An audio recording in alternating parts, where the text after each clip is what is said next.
Estado Nacional.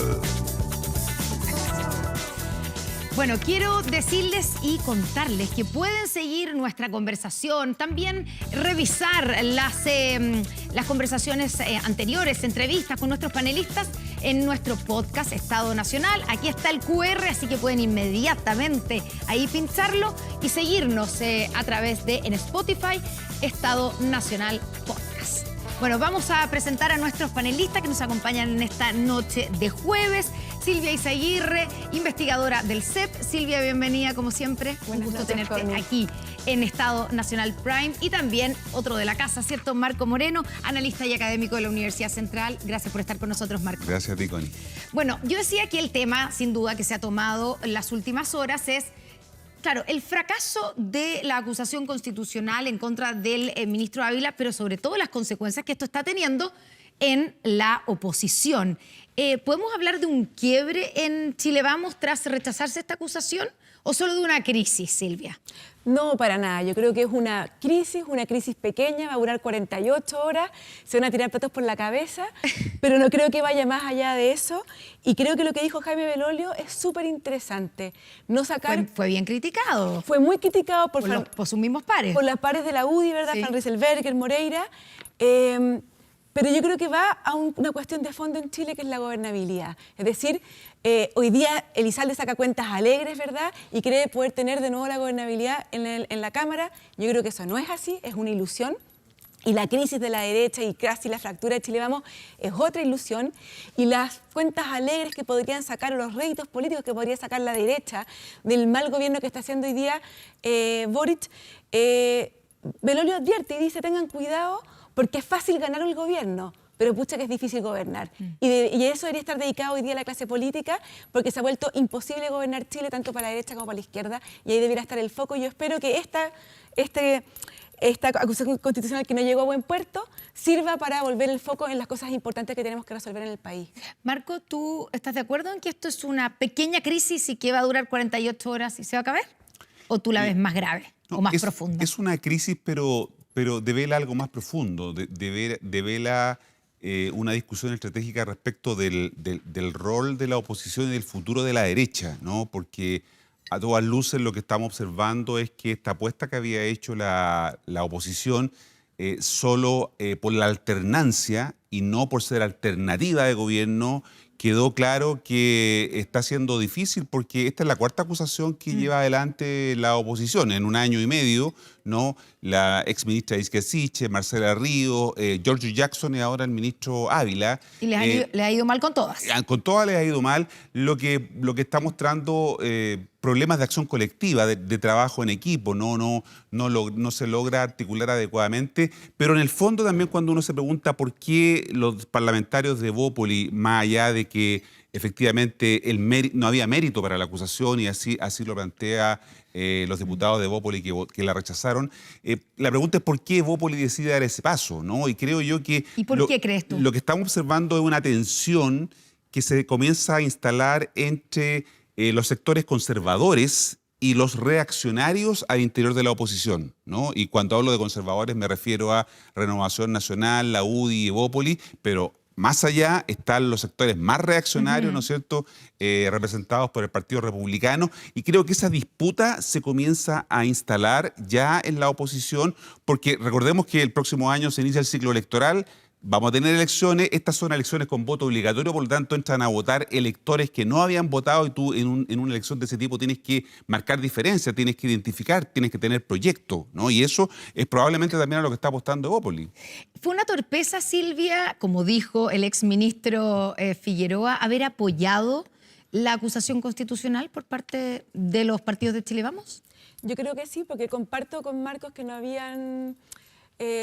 estaban los méritos jurídicos para la acusación constitucional. Yo tengo una mala opinión de la gestión del ministro. Eso lo dijeron muchos, de hecho, que incluso votaron en contra los de Evópoli. Francisco Undurraga dijo que era el peor ministro de Educación de la historia. No, yo no sé si, exagerado, pero yo bueno. No sé si el peor ministro. Pero yo tengo una posición crítica, pero es muy distinto tener una posición crítica respecto de la gestión a decir que ha violado la Constitución. Ahora, no nos olvidemos que los que están gobernando hoy día son los campeones de la Constitución acusaciones constitucionales. O sea, 10 acusaciones constitucionales. 11 tenía anotado yo en el gobierno de Sebastián incluyendo Piñera, 2 en contra del propio presidente. Del propio presidente, y que fracasaron la gran mayoría de ellas. Entonces, es un instrumento que tiene que estar en la Constitución, pero es un instrumento excepcionalísimo que se ha banalizado, se ha utilizado con frivolidad, y creo que así como este gobierno lo utilizó cuando fueron oposición de forma muy frívola, hoy día la derecha está cayendo en lo mismo y le hace mal a la política finalmente como sistema más que al Chile Vamos. Cuando hacemos el cálculo porque claro, fueron muchas más las acusaciones, pero aquí todavía llevamos 1 año y medio nomás de gobierno, ¿cierto?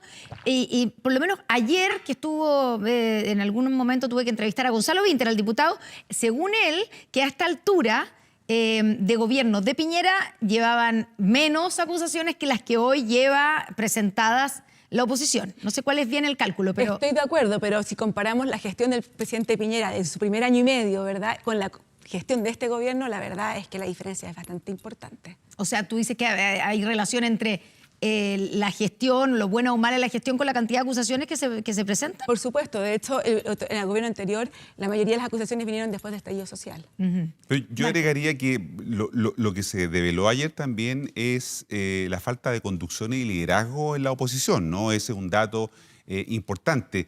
Además, la oposición cayó en la trampa del frame, desde el punto de vista de la comunicación, del marco que se instaló, en el sentido de que lo que estábamos viendo era una arremetida homofóbica, ¿no?, por la orientación sexual del ministro. Eso fue lo que se instaló y que fue gatillado inevitablemente por la participación de una diputada independiente de la oposición, como es María Luisa Cordero, que hizo unas declaraciones extremadamente desafortunadas, ¿no es cierto?, sin ningún rigor político, ¿no? Además, injuriosas. A eso se agrega, nadie se hace cargo de ella, porque y además se agrega ahora que esta activista Marcela Aranda, del Observatorio Legislativo Cristiano, fue invitada a la comisión. Nadie quiere hacerse cargo ahora quién la invitó, que de alguna manera generaron un contexto. Mira, ¿no? Hoy día yo hablé con el diputado Miguel Becker de Renovación Nacional, y él reconoció que él le dio el cupo a ella, pero no, según él, eso fue lo que dijo, que no sabía quién era Marcela Aranda, que le había fallado un invitado o invitada a la comisión a exponer, y le dijeron que Marcela Aranda, le dijeron es de un grupo cristiano.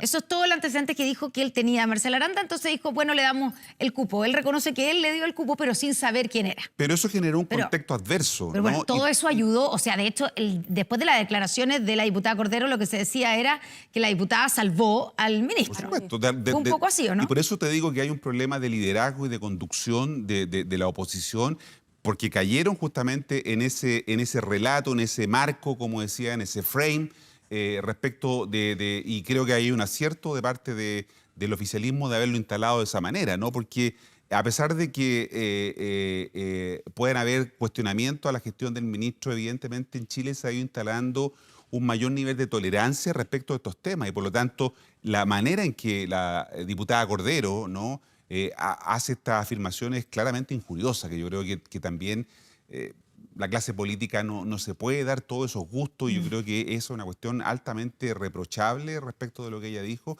y que construyó de alguna manera, insisto, este contexto adverso para la acusación constitucional. Sí, ¿tú también estás de acuerdo en que los dichos de la diputada Cordero de alguna manera salvaron al ministro?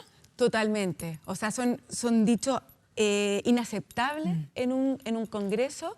Creo que le hizo un flaco favor a la causa de la derecha, pero creo que es importante no confundir lo que dijo la Marcela Aranda, ¿verdad?, lo que dijo la doctora Cordero respecto del libelo y el fondo de la acusación constitucional. O sea, decir que la derecha estaba acusando al ministro por su orientación sexual, eso es completamente falso. Yo creo que eso fue lo que al final apareció y lo que más se lució, digamos, por estas declaraciones desafortunadas, pero claramente la acusación no iba en esa dirección, era por otros aspectos, y creo que juzgar falta de liderazgo de la derecha, ¿verdad?, a propósito de una acusación constitucional, creo que no es adecuado, porque las acusaciones constitucionales son temas muy delicados, donde cada diputado tiene que votar en conciencia y tiene el derecho a votar no ajustado a no hay órdenes de partido acá.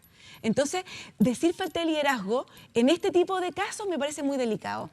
Creo que es mucho más importante juzgar el liderazgo de la derecha y del gobierno en la reforma de pensiones, en la reforma tributaria, ¿verdad? En la reforma de salud. Creo que ahí se puede ver liderazgo. En acusaciones constitucionales es muy complejo porque está jugando a un ser humano, ¿verdad? Por temas jurídicos que tienen que ser objetivos y donde tú tienes que votar en conciencia. ¿Y actuaron bien, crees tú, Silvia, pensando también en lo que estás diciendo, en lo que se transformó, ¿cierto? Digamos, con argumentos, sin argumentos, pero en lo que se transformó esta acusación? ¿Actuaron bien los diputados de Evópolis al marginarse y al decir nosotros no vamos a ser parte de esta acusación que parece ser una acusación homofóbica? A ver, completamente de acuerdo, porque además tú tienes que estar muy convencido para condenar a alguien y decir que está violando la Constitución. Yo te pongo el ejemplo de Harald Beyer. Cuando a Harald Beyer lo acusaron constitucionalmente y fue declarado culpable, muchas personas después le dijeron, fíjese que yo voté a favor de la acusación, pero no estaba seguro y ahora me doy cuenta que me equivoqué. Eso es gravísimo. Es mucho mejor equivocarse para el otro lado que condenar a una persona que finalmente puede ser inocente. ¿Cómo ves lo que ocurrió con Evópolis? Ahí que los acusaron de traidores, más o menos. Sí, exactamente. O sea, Chalpen dijo una puñalada al corazón de Chile Vamos. Exactamente. Yo creo que en el caso del diputado Francisco Pancho Undurraga hay mucha consecuencia, ¿no? Porque él no es primera vez que vota en conciencia, en mérito de lo que estaba discutiéndose. En otras ocasiones ha votado también desalineado de los sectores que representa y marca una diferencia respecto de la conducta de otros parlamentarios que han votado solo porque de alguna manera su sector político lo señalaba. Recordemos que quien arrastra esto partió por unas diputadas, ¿no es cierto?, cristianas, ¿no es cierto?, que tenían cuestionamientos respecto de eso. El diputado Charper arrastra a su partido y a su bancada a apoyar esto. La UDI siempre tuvo distancia y Evópolis la tuvo más todavía, ¿no? Entonces, de alguna manera creo que a eso me refería con el tema del liderazgo, porque no hubo conducción respecto de esto. La gente está observando si los actores políticos son capaces también de ser alternativa de gobierno. Y para ser alternativa de gobierno tú tienes que ser capaz, ¿no es cierto?, de dar dirección, de fijar objetivos, de conducir, de alguna manera orientar la toma de decisiones, y eso no se vio en la votación de ayer. Y las declaraciones destempladas, por ejemplo, del diputado Charper, que tuvieron que ser apaciguadas durante las últimas horas, dan cuenta un poco de esa situación. Ahora, esto que se produce, que Silvia dice que es una crisis pequeña, que va a durar unas pocas horas, no solamente hemos visto que Evópolis se desligó de la acusación, con todas las acusaciones que les lanzaron a ellos mismos, pero además hoy día vimos a la presidenta de Evópolis, ¿cierto?, Gloria Hood,